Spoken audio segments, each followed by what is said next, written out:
欢迎回来，商界纵横，我是米娜李世平。那在这一节的商界纵横呢，我们邀请了另外3位2016全球亚裔小姐的得奖佳丽。那他们呢，分别呢是社区服务奖的得主Maya Jalise Chapman， 那另外呢是才艺小姐 Lizo Fernando， 以及最佳民族服装奖的得主 Crystal Lee。Hello, welcome to Business and Lifestyle.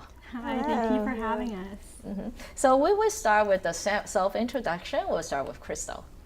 So my name is Crystal Lee. I'm currently a student at the Fashion Institute of Design and Merchandising, double majoring in visual communications and business management. And I'm also working as the programs coordinator at the Oakland Asian Cultural Center. Oh, so you're a designer. That's why you won the best costume, right? I guess. So what did you wear during the pageant? It was a Tang Dynasty costume, and underneath it was a more modern twist of a ball gown, and it transformed into the ball gown on stage. Yes. Did you design it yourself? I came up with the idea. I was inspired through looking on Instagram, and then I had my mom help me put the costume together. So your mom helped you sew it? Yeah. Yeah. Wow, that's very good. So what about Maya? My name is Maya Jalise Chapman. I'm the 2016 Miss Community Service. I'm also the second runner-up for Miss Cambodian American, and I'm the founder and CEO of Cambodians in Tech. Oh, wow, very good. So we would go into more about your tech side. What about Lizo? Hi, my name is Lizo Fernando.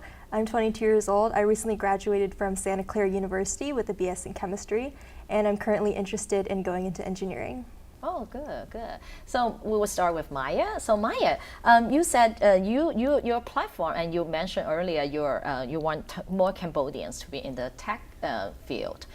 Does that mean it's not enough, or there's not enough Cambodians participating in the tech field, especially here in Silicon Valley?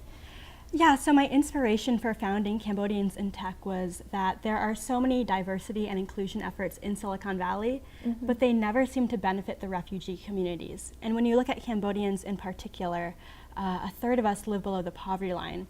And as a result, 54% of Cambodian Americans over the age of 25 don't even have a high school diploma. So when you think about Silicon Valley and how they recruit from only the most elite universities, Cambodians are excluded from the tech industry. So I founded this in order to break Cambodians into the tech industry through community, education, and inspiration. Oh, very good. So you were born in Cambodia, right? I was. So you were talking about, it's undereducated, and then I just read that article about Cambodia, and then there are a lot of girls, because of poverty, they were forced to get married before the age of 18 and have babies. Yeah. So which is totally ridiculous. Yeah. It's terrible. I mean, Cambodian women, we are still considered to be traditionally submissive. And so for me, I'm very proud to be a Cambodian American woman that is a CEO. I'm a businesswoman. I'm an entrepreneur. I'm a game changer. And I hope to not only break more Cambodians into tech, but also inspire other Cambodian women to be successful and ambitious. So how did you achieve your goal? How would you achieve your goal in that sense? Like, because you say you're going to promote more, how would you advocate in the community, or put together the community and educate everybody, including the parents? Yeah, so definitely. So we definitely educate people that tech is an option, and that being an ambitious woman is a great thing.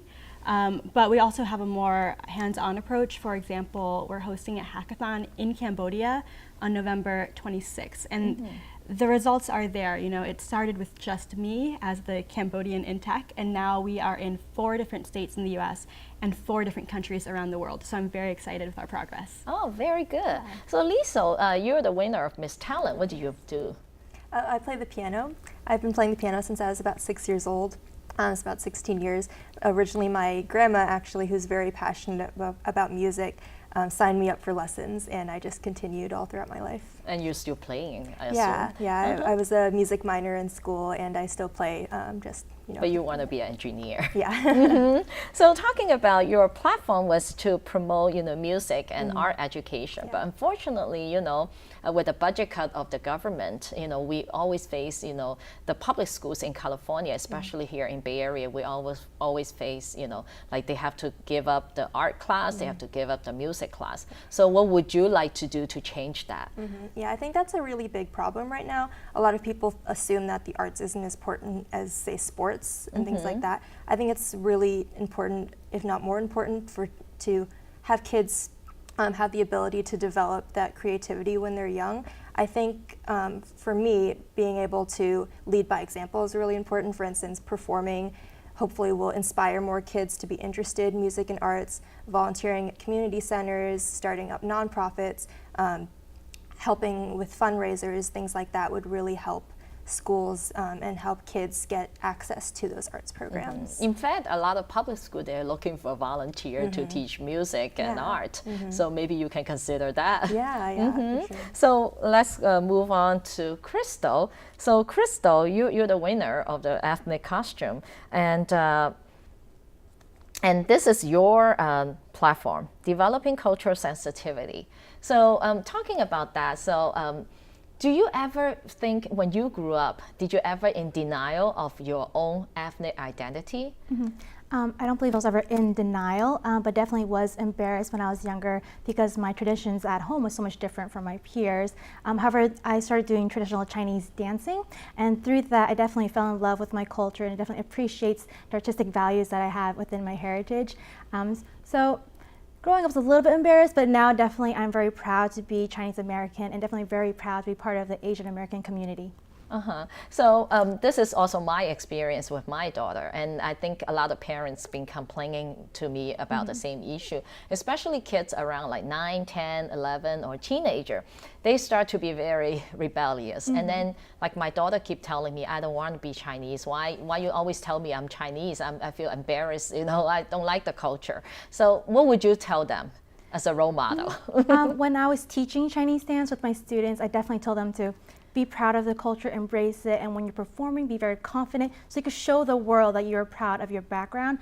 So definitely just be who you are. Your culture and your heritage is very important. It is part of you, and don't let anybody use it against you, and just be proud and embrace it. Oh, very good. So would you participate in Imagine Talk? Yes, I think most of us are on staff, and I actually would be the assistant coordination director. My goal is to be an event planner, so I'm very excited to be part of Imagine Talks. So could you tell us about Imagine Talk, or when would it happen?